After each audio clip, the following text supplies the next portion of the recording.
Hello friends, welcome back. कैसे हैं आप सब? आई होप अच्छे होंगे आप सब। गाइज, मैंने पिछली वीडियो में बताया था कि मैं आपको हिंदू धर्म से रिलेटेड एक ऐसी बात बताऊंगी जो बहुत कम लोग जानते हैं।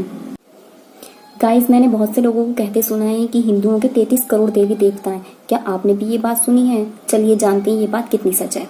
सबको ये तो पता है भारतीय संस्कृति में 4 वेद हैं। आप जानते हैं वेदों और उपनिषदों में ही 33 कोटि देवी देवताओं के बारे में बताया गया है। जी हाँ, 33 कोटि देवी देवता, जिसे हम करोड़ बोलते हैं। गाइस, कई बार क्या होता है, एक ही शब्द के कई अर्थ होते हैं। जैसे मैं बात करूं अक्ष शब्द की, तो उसके भी कई अर्थ हैं, लाइक आंख, धुरी, आत्मा, पहिया, पासा, इतने सारे अर्थ हैं।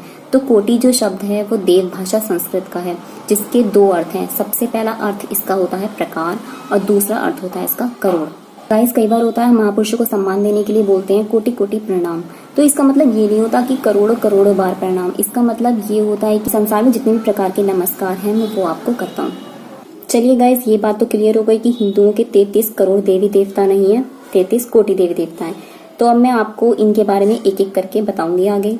चलिए जानते हैं आगे।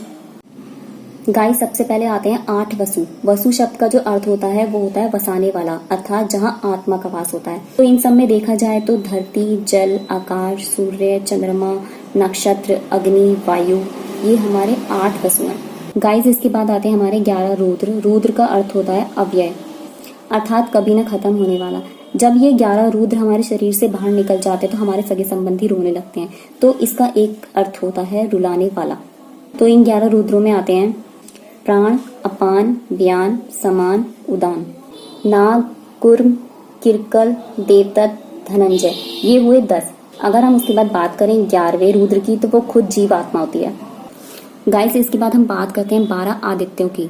जो आदित्य शब्द है, कई लोग इसका मतलब जानते होंगे कि सूर्य होता है। जो हमारा भारतीय कैलेंडर है वो इन 12 आदित्यों पर ही आधारित है, अर्थात जो 12 महीने हैं वो 12 आदित्यों के नाम है। तो इस तरीके से 8 वसु, 11 रुद्र और 12 आदित्य को मिला के होते हैं हमारे 31 प्रकार के उच्च कोटि देवी देवता। इसके बाद 32वें नंबर पर आते हैं इंद्र। इंद्र का मतलब तो सबको पता ही है, बिजली होता है। उसके बाद 33वें हैं हमारे प्रजापति। तो इस तरीके से 8 वसु, 11 रुद्र, 12 आदित्य और इंद्र और प्रजापति को मिलाकर होते हैं हमारे 33 उच्च कोटि के देवी देवता। गाइज, मैं आपको एक बात और बता देती हूँ। इन सब में जो हमारे 31 देवी देवता हैं उन्हें हम प्राकृतिक शक्तियां बोलते हैं, जबकि इंद्र और प्रजापति जो होते हैं इनमें चेतना होती है, अर्थात जिनकी 5 इंद्रियां सक्रिय होती हैं।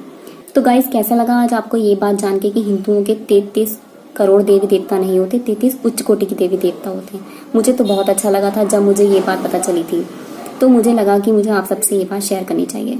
गाइज, अगर आपको ये मेरी वीडियो पसंद आई है तो प्लीज़ कमेंट में मुझे बताइएगा, और मोस्ट इम्पॉर्टेंट थिंग, प्लीज़ मेरे चैनल को सब्सक्राइब करिए और मुझे बताइए कि अब मैं आपको आगे किस तरीके की इन्फॉर्मेशन दूँ।